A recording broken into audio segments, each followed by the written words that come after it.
ನಾಗಮಂಗಲ ಗಲಭೆ ಸಂಬಂಧ 52 ಜನರನ್ನ ಈಗ ಅರೆಸ್ಟ್ ಮಾಡಲಾಗಿದೆ. 52 ಜನರ ಬಂಧನದ ಬಗ್ಗೆ ಗೃಹ ಸಚಿವರು ಮಾಹಿತಿ ಕೊಟ್ಟಿದ್ದಾರೆ. ಗಲಭೆ ಸಣ್ಣ ಪ್ರಮಾಣದಲ್ಲಿ ಶುರುವಾಗಿ ಅಂತ್ಯವಾಗಿದೆ. ನಾಗಮಂಗಲ ಗಲಭೆ ನಡೆದ ಸ್ಥಳದಲ್ಲಿ ಎಸ್ಪಿ ಮತ್ತೆ ಐಜಿ ಇದ್ದಾರೆ. ನಮ್ಮ ಪೊಲೀಸರು ತಕ್ಷಣವೇ ನಿಯಂತ್ರಣಕ್ಕೆ ತಂದಿದ್ದಾರೆ. ಪೊಲೀಸರು ಗಲಭೆ ಹೆಚ್ಚು ಬೆಳೆಯೋದಕ್ಕೆ ಬಿಟ್ಟಿಲ್ಲ. ರಾಜಕೀಯ ಪ್ರಚೋದನೆ ಮೇಲ್ನೋಟಕ್ಕೆ ಇದರಲ್ಲಿ ಕಾಣ್ತಾ ಇಲ್ಲ ಅಂತ ಬೆಂಗಳೂರಲ್ಲಿ ಗೃಹ ಸಚಿವ ಡಾಕ್ಟರ್ ಜಿ ಪರಮೇಶ್ವರ್ ಹೇಳಿಕೆ ಕೊಟ್ಟಿದ್ದಾರೆ. ಆಗಬಾರ್ದಾಗಿತ್ತು, ಸಣ್ಣ ಪ್ರಮಾಣದಲ್ಲಿ ಪ್ರಾರಂಭ ಆಗಿ ಅದು ಅಂತ್ಯ ಆಗಿದೆ. ಯಾರಿಗೂ ಕೂಡ ಏನು ಗಾಯಗಳಾಗಲಿ ಅಥವಾ ಹೊಡೆದಾಟಗಳಾಗಲಿ ಆ ರೀತಿ ದೊಡ್ಡ ಪ್ರಮಾಣದಲ್ಲಿ ನಡೆದಿಲ್ಲ. ಕಂಟ್ರೋಲ್ಗೆ ತಗೊಂಡಿದ್ದಾರೆ ಪೊಲೀಸ್ನವರು. ಅವರು ಪ್ರೊಸೆಷನ್ ಹೋಗುವಾಗ ಕಲ್ತೂರಾಟ ನಡೆದಿದೆ ಅಂತೇಳಿ ಅವರು ಒಬ್ಬರಿಗೊಬ್ಬರು ಸ್ವಲ್ಪ ಘರ್ಷಣೆ ಮಾಡಿಕೊಂಡಿದ್ದಾರೆ.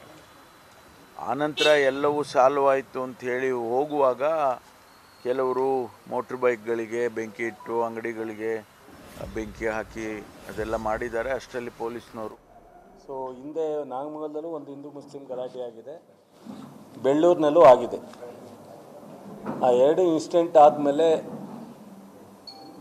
ಇಲಾಖೆಯವರು ನಮ್ಮೆಲ್ಲರ ಪ್ರಯತ್ನಕ್ಕಿಂತ ಸ್ಥಳೀಯ ಮುಸ್ಲಿಮ್ಸು ಮತ್ತು ಹಿಂದೂಗಳೇ ಅನೇಕ ಬಾರಿ ಸಣ್ಣ ಪುಟ್ಟ ಇನ್ಸಿಡೆಂಟ್ಗಳು ಬಂದಾಗ ಇಬ್ಬರೂ ನಮ್ಮ ಜೊತೆಲಿ ಮಾತನಾಡಿರ್ತಕ್ಕಂಥ ನಿದರ್ಶನಗಳಿದ್ದಾವೆ. ಸರ್ ಒಂದು ಸ್ವಲ್ಪ ಪೊಲೀಸ್ ಅಧಿಕಾರಿಗಳಿಗೆ ಹೇಳಿ, ಇಂಥ ಸನ್ನಿವೇಶ ಇದೆ, ಇದನ್ನು ಒಂದು ಸ್ವಲ್ಪ ಕಂಟ್ರೋಲ್ ಮಾಡಿ ಅಂತ ಮುಸ್ಲಿಮ್ಸು ಹೇಳಿದ್ದಾರೆ, ಹಿಂದೂಗಳು ಸಹ ನಮ್ಮ ಹುಡುಗರುಗಳು ಹೇಳಿರ್ತಕ್ಕಂಥದ್ದು ನಾನು ನೋಡಿದ್ದೆ. ಹಾಗಾಗಿ ಬಹುಶಃ ಇಲ್ಲಿವರೆಗೆ ಯಾವುದೇ ಇನ್ಸಿಡೆಂಟ್ ಆಗದಂಗೆ ಇಲ್ಲಿವರೆಗೆ ಭಾಳ ಪೀಸ್ಫುಲ್ಲಾಗಿ ನಾಗಮಂಗಲದಲ್ಲಿ ಈ ಹಿಂದೂ ಮುಸ್ಲಿಂ ಗಲಾಟೆ ಏನೋ ಇನ್ಸಿಡೆಂಟನ್ನು ಆಗಿರಲಿಲ್ಲ. ನಿನ್ನೆ ದುರಾದೃಷ್ಟ ಆಗಬಾರ್ದಾಯಿತು. ಈಗ ಮೊನ್ನೆ ಮಂಗಳೂರಿನಲ್ಲಿ ಎಲ್ಲರೂ ಸೇರಿ ಗಣಪತಿ ಉತ್ಸವ ಮಾಡಿದ್ದಾರೆ. ಆ ಥರದ್ದು ಎಲ್ಲ ಕಡೆ ಆದಾಗ ಮಾತ್ರ. ಬಟ್ ಇಲ್ಲಿ ನಿನ್ನೆ ಆಗಬಾರ್ದಾಯಿತು, ಇನ್ಸ್ಟಂಟ್ ದುರಾದೃಷ್ಟ ಆಗಿದೆ. ಬಟ್ ತಕ್ಷಣ ಬಹುಶಃ 9 ಗಂಟೆಗೆ ಸೀರಿಯಸ್ ಆಗಿ ಸ್ವಲ್ಪ ವಿಕೋಪಕ್ಕೆ ಹೋಗಿದೆ. ಒಂದು 2 ಅವರ್ಸ್ ಒಳಗಡೆ ಡಿ ಸಿ ಅವರು, ಎಸ್ ಪಿ ಅವರು, ನಮ್ಮ ಮೈಸೂರಿನ ಐ ಜಿ ಮತ್ತು ತಾಲೂಕಿನ ಮತ್ತು ಜಿಲ್ಲೆಯ ಎಲ್ಲ ಅಧಿಕಾರಿಗಳು ಒಟ್ಟಿಗೆ ಗ್ಯಾದರ್ ಆಗಿ ಏನು ಕಂಟ್ರೋಲ್ ಮಾಡಲಿಕ್ಕೆ ಸಾಧ್ಯನೋ ಡ್ಯಾಮೇಜನ್ನು ಅಷ್ಟನ್ನು ಮಾಡಿದ್ದಾರೆ. ಆದರೂ ಸಹ ಸಾಕಷ್ಟು ಡ್ಯಾಮೇಜ್ ಆಗಿದೆ. ಒಂದೇ ಒಂದು ಯಾವುದು ಪ್ರಾಣ ಹಾನಿಯಾಗಲಿಕ್ಕೆ ಅವಕಾಶವನ್ನು ಮಾಡಿಲ್ಲ ನಮ್ಮ ಪೊಲೀಸ್ ಅಧಿಕಾರಿಗಳು. ಎರಡೂ ಗುಂಪಿನ ಜನ ಕೈ ಮಿಲಾಯಿಸ್ದಂಗೆ ನೋಡ್ಕೊಂಡಿದ್ದಾರೆ. ಸಪ್ರೇಟು ಕೆಲವು ಕಡೆ ಹೋಗಿ ಅಂಗಡಿಗಳಿಗೆ ಬೆಂಕಿ ಹಾಕಿರ್ತಕ್ಕಂಥದ್ದು. ಇದರಲ್ಲಿ ಹಿಂದೂಗಳ ಅಂಗಡಿನೂ ಇದೆ, ಮುಸ್ಲಿಮ್ಸ್ ಅಂಗಡಿನೂ ಇದೆ. ಎರಡೂ ಅಂಗಡಿಗಳು ಡ್ಯಾಮೇಜ್ ಆಗಿದೆ. ನಾನು ರೆವಿನ್ಯೂ ಇಲಾಖೆಯವರು ನಮ್ಮ ಡಿ ಸಿ ಅವರು ಇಲ್ಲೇ ಇರೋದ್ರಿಂದ ಎಲ್ಲ ಅಂಗಡಿನೂ ಇಂಡಿವಿಜುವಲ್ಲಾಗಿ ಒಂದು ಎಸ್ಟಿಮೇಟ್ ಮಾಡಲಿಕ್ಕೆ ಹೇಳಿದ್ದೀನಿ. ಯಾರ್ಯಾರ್ದು ಎಷ್ಟು ಡ್ಯಾಮೇಜ್ ಆಗಿದೆ ಅನ್ನೋದು.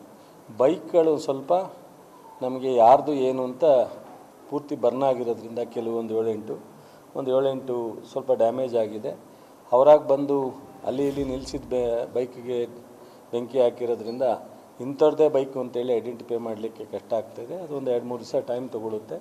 ಅದಾದಮೇಲೆ ಬೈಕ್ದು ಇದಾಗುತ್ತೆ, ಇನ್ಶೂರೆನ್ಸ್ ಇದೆಯಾ ಇಲ್ವಾ, ಯಾರ್ದು ಏನು ಅನ್ನೋದನ್ನು ಒಂದು ಮಾಡ್ತೀವಿ. ಅಂಗಡಿಯವ್ರದ್ದೆಲ್ಲ ಕಂಪ್ಲೀಟ್ 19-20 ಅಂಗಡಿಗಳು ಲೆಕ್ಕ ಸಿಕ್ಕಿದೆ. ಅದು ಸಾಯಂಕಾಲ ಅಥವಾ ನಾಳೆ ಬೆಳಗ್ಗೆ ಒಳಗಡೆ ಎಸ್ಟಿಮೇಟ್ ಮಾಡಿಕೊಡ್ಲಿಕ್ಕೆ ಹೇಳಿದ್ದೀನಿ. ಸಿ ಎಮ್ಮು ರಾತ್ರಿನೂ ಸಹ ನನಗೆ 12:30ನಲ್ಲಿ ಫೋನ್ ಮಾಡಿ ಮಾತನಾಡಿದರು. ನಮ್ಮ ಯತೀಂದ್ರ ಅಂತೇಳಿ ಹಿಂದೆ ಎಸ್ ಪಿ ಇದ್ರು ಇಲ್ಲೇ, ಅವರು ADGP ಲ್ಯಾಂಡ್ ಆಡಿದ್ದಾರೆ, ಅವರನ್ನು ರಾತ್ರಿಯಲ್ಲೇ ಕಳಿಸಿದರು. ನಾನು ಅವ್ರ ಜೊತೆ ಮಾತನಾಡಿದ್ದೆ. ನಮ್ಮ ಮೈಸೂರು ಐ ಜಿ ಬೋರ್ಲಿಂಗಯ್ಯನವರು ಸಹ ಇವಾಗಲೂ ಇಲ್ಲೇ ಇದ್ದಾರೆ, ADGPನೂ ಇಲ್ಲೇ ಇದ್ದಾರೆ. ಹಾಗಾಗಿ ಸಂಪೂರ್ಣವಾಗಿ ಈಗ ಕಂಟ್ರೋಲಿಗೆ ಬಂದಿದೆ ಅನ್ನೋದು ನಿಮಗೂ ಗೊತ್ತಿದೆ. ಕಂಟ್ರೋಲಿಗೆ ಬಂದಿದೆ. ಮತ್ತೆ ಏನೂ ಆಗದಂಗೆ ನೋಡ್ಕೊಳ್ಳೋ ಅಂಥ ಎಲ್ಲ ಕ್ರಮವನ್ನು, ಎಚ್ಚರಿಕೆಯನ್ನು ಜಿಲ್ಲಾ ಆಡಳಿತ ಸಂಪೂರ್ಣವಾಗಿ ತಗೊಂಡಿದೆ. ಎಷ್ಟು ಪೊಲೀಸ್ ಮೆನ್ಗಳು ಬೇಕೋ ಸಫಿಷಿಯೆಂಟಾಗಿ ಹಾಕ್ಕೊಂಡಿದ್ದಾರೆ. ಸೊ ಯಾವುದೇ ಸಾರ್ವಜನಿಕರು ಭಯ ಪಡುವಂಥ ವಾತಾವರಣದ ಬಿಟ್ಟಿಲ್ಲ. ಇನ್ನು ಮುಂದೆ ಎಲ್ಲರೂ ಸಹ ದಿನಚರಿಗಳನ್ನ ಆರಂಭ ಮಾಡ್ಬೋದು. ಸೊ ಆ ಥರದ ಯಾವುದಾದ್ರು ಸಣ್ಣ ಪುಟ್ಟ ಎಲ್ಲೇ ಇನ್ಸಿಡೆಂಟ್ ಇದ್ರೂ ಪೊಲೀಸ್ ಅಧಿಕಾರಿಗಳು ಪೂರ್ಣ ಪ್ರಮಾಣದ ನಿಯಂತ್ರಣ ಬರೋವರೆಗೂ SP ಅವರು DC ಅವರು ಇದನ್ನು ಮಾನಿಟರ್ ಮಾಡ್ತಾರೆ. ಮತ್ತು ಪರಿಹಾರವನ್ನು ನಾನು ಮುಖ್ಯಮಂತ್ರಿಗಳ ಜೊತೆ ಸಾಯಂಕಾಲ ಹೋಗಿ ಮಾತನಾಡಿ ಏನು ಪರಿಹಾರ ಕೊಡಲಿಕ್ಕೆ ಸರ್ಕಾರದಿಂದ ಸಾಧ್ಯ, ಅಂಗಡಿಗಳು ಮತ್ತು ಬೈಕ್ಗಳು ಡ್ಯಾಮೇಜ್ ಆಗಿರೋದಕ್ಕೆ ಪರಿಹಾರವನ್ನು ನಾನು ನಂತರ ಮುಖ್ಯಮಂತ್ರಿಗಳ ಜೊತೆ ಮಾತಾಡಿದ ಮೇಲೆ ಇಂಡಿವಿಜುವಲ್ ಆಗಿ ರಿಪೋರ್ಟ್ ತರಿಸ್ಕೊಂಡು ಪರಿಹಾರವನ್ನು ಕೊಡ್ತೀವಿ. ನಾನು ವೈಯಕ್ತಿಕವಾಗೂ ಒಂದಷ್ಟು ಪರಿಹಾರ ಕೊಡಬೇಕು ಅಂತ ತೀರ್ಮಾನ ಮಾಡಿದ್ದೀನಿ. ಸರ್ಕಾರದ ಏನು ತೀರ್ಮಾನ ಆಗುತ್ತೆ ಮತ್ತು ಎಲ್ಲ ಅಂಗಡಿಗಳದ್ದು ಎಸ್ಟಿಮೇಟ್ ಏನು ಬರುತ್ತೆ ಅದನ್ನು ನೋಡ್ಕೊಂಡು ವೈಯಕ್ತಿಕವಾಗಿ ನಾನು ಯಾರ್ಯಾರಿಗೆ ಎಷ್ಟು ಕೊಡಬೇಕಾಗತ್ತೆ ಅನ್ನೋದನ್ನು ಅಂದಾಜು ಮಾಡಿ ನಾನು ವೈಯಕ್ತಿಕವಾಗಿ, ಅದಕ್ಕೇನು ನನ್ನದೇ ಸ್ವತಃ ಕ್ಷೇತ್ರ ಆದ್ದರಿಂದ ನಾನು ರಾಜಕೀಯಕ್ಕೆ ಬಂದ ಕ್ಷಣದಿಂದ ಯಾವತ್ತೂ ಈ ಥರದ ಇನ್ಸಿಡೆಂಟ್ ಆಗಿರಲಿಲ್ಲ. ಇದೊಂದು ನನಗೆ ಭಾಳ ನವೀನ ಸಂಗತಿ, ತುಂಬ ಬೇಜಾರಾಗಿದೆ. ಬಟ್ ದುರಾದೃಷ್ಟ. ನಾವು ಆದದನ್ನ ಚರ್ಚೆ ಮಾಡೋದಕ್ಕಿಂತ ಮುಂದೆ ಯಾವುದೇ ಇನ್ಸಿಡೆಂಟ್ ಆಗದಂಗೆ ಮತ್ತು ಅವ್ರಿಗೇನಾದ್ರು ಒಂದಷ್ಟು ಸರ್ಕಾರ ಮತ್ತು ನಾನು ವೈಯಕ್ತಿಕವಾಗಿ ಅವ್ರಿಗೆ ಒಂದಷ್ಟು ಸಹಕಾರಕ್ಕೆ ಹೋಗಬೇಕು ಅನ್ನೋದು ನನ್ನಿದು. ಮತ್ತು ಮುಖ್ಯವಾಗಿ ಮಾಧ್ಯಮ ಸ್ನೇಹಿತರು, ಅದು ಪ್ರಿಂಟ್ ಮೀಡಿಯಾ ಇರ್ಬೋದು, ಎಲೆಕ್ಟ್ರಾನಿಕ್ ಮೀಡಿಯಾ ಇರ್ಬೋದು, ನಿಮ್ಮೆಲ್ರಿಗೂ ವಿನಂತಿ ಮಾಡ್ತೀನಿ. ನೀವು ಪಾರ್ಟ್ ಆಫ್ ಎಲ್ಲ ನಿಮ್ಮ ಅಣ್ಣ ತಮ್ಮದಿರಿದ್ದಂಗೆ ನೀವು ಇದನ್ನೆಲ್ಲ ಸ್ವಲ್ಪ ಮಟ್ಟಿಗೆ ನನ್ನಂಥ ರಾಜಕಾರಣಿಗಳಾಗಲಿ ನೀವುಗಳಾಗಲಿ ಯಾರು ಪ್ರವೋಕ ಮಾಡೋಕ್ಕೆ ಹೋದಾಗ್ಲೂ ಅದು ಒಂದು ಸ್ವಲ್ಪ ವಿಕೋಪಕ್ಕೆ ಹೋಗುತ್ತೆ. ನೀವೇ ನೋಡಿದ್ದೀರ, ನಿಮಗೂ ನನಗಿಂತ ಜಾಸ್ತಿ ಎಕ್ಸ್ಪೀರಿಯೆನ್ಸ್ ಇರುತ್ತೆ. ಒಂದೇ ವಿಚಾರನ 4 ಸಲ ಅದನ್ನು ತೋರ್ಸೋಕ್ಕೆ ಹೋದಾಗ ನೋಡಿದವ್ರಿಗೆ ಎಲ್ರಿಗೂ ಮನಸ್ಸಿನ ಮೇಲೆ ಗಾಯ ಆಗ್ತಾ ಇರ್ತದೆ. ಒಂದು ನಿಮಿಷ ಮುಗಿಸ್ಬಿಡ್ತೀನಿ.